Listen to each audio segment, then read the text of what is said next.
थालिर बागान खालामनाय बेनि सायाव मा फोरमायगोन? जोंहा बेयो जोंनि निजा बिमा बिफानि सम्पति मियादि पाट्टा हा जोङो बिथांनो जोङो रायलायनानै निजे निजे मावनो हायैखाय बिथांजों रायलायनानै जोङो बिथांनो जोंनि हाखौ थिखा होनाय जादों। जोंहा बेयाव साबा ग्रुप दं। साबा ग्रुपआव जोंनि हाया 35 बिगा जायो।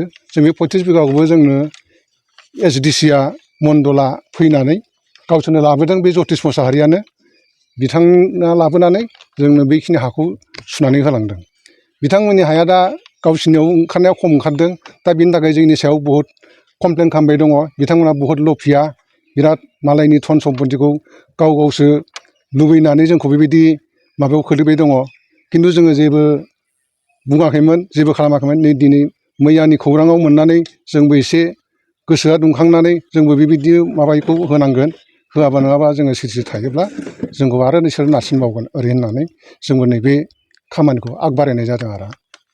जि बिदाय सारनोथ' जोंनि नियादि पाट्टा हाखौसो जों थिखा होदों 10 बोसोरनि। जि बिदायाथ' जोंनि हाखौ रावनिबो हाखौ सेना लायाखै। बिथांनि अभिजुगा नंखाय नामा होमबा? जतिस मोसाहारिनि बाथ्राया सब नंखाय।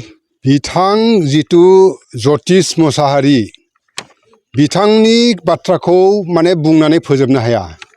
गोदोनिफ्रायनो बिथांनि बाथ्राया मिसलिया। दिनैसिमबो बे मानसिनि मोजां सिन्था खालामनाय बिनाव गैया। मानो होनोबा दिनै जि बिदाय बिथाङा जोंनि मियादि पाट्टानि हाखौ जोङो बिथांनो लिजाव होदों 10 बोसोरनि। ओमफ्राय बेखौसो जोंनिफ्राय लिजाव लानानै बिथाङा थालिर खेथि मावदों। बिथाङा जे सोरनिबा हाखौ सेनानै लानो नागिरदों बे बाथ्राया मिसलिया, 100% मिसलिया। बेखायनो बिथांनि बाथ्राखौ जोङो माने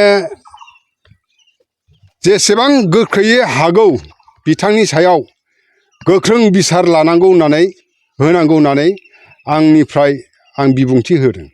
गोजोनाव फैबाय होननानै दा असान्ति खालामफैदो होननानै बिथांखौ बुंदों, मा फोरमायगोन? बेबो मिसलिया खोन्था।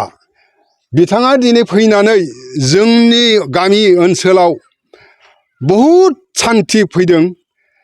बे सान्थिनि थाखाय दिनै जोङो खेथि बाथि आबाद मावनानै न'आव गोजोनै जायै लोङै जिरायनो हादों। मोनसे समाव जोङो हाजिरा मोनदों। बिथाङा फैयि समाव जोङो न'आव थानो सुख मोनाखैमोन, खेथि बाथि मावनो हायाखैमोन।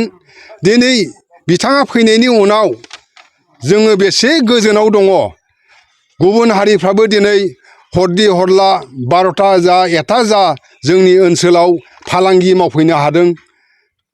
नोंथांमोनहा जास्ट माने बेखौ माबा खालामोबा बिथांमोननावबो सोंजागोन जे मुस्लिमानो जा सोरबा हारसायानो जा बिथांमोनावबो सोंनो हागोन जे दिनै जों सान्थि परिबेकआव दङना गैया। बे आं बुंनायल' बाथ्रा नङा।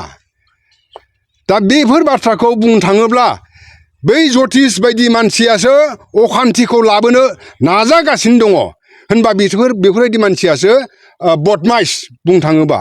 बिथाङा अपप्रसार खालामदों नामा? बिथाङा एकदम सानथ्र'हायै अपप्रसार खालामनानै दिनै मानसिखौ माने नंखाय बाथ्रा फोसावनायनि थाखाय आंनि बिबुंथि बायदिबा बिथांखौ गोख्रों साजा होनांगौ होननानै आङो बिबुंथि लाखिदों।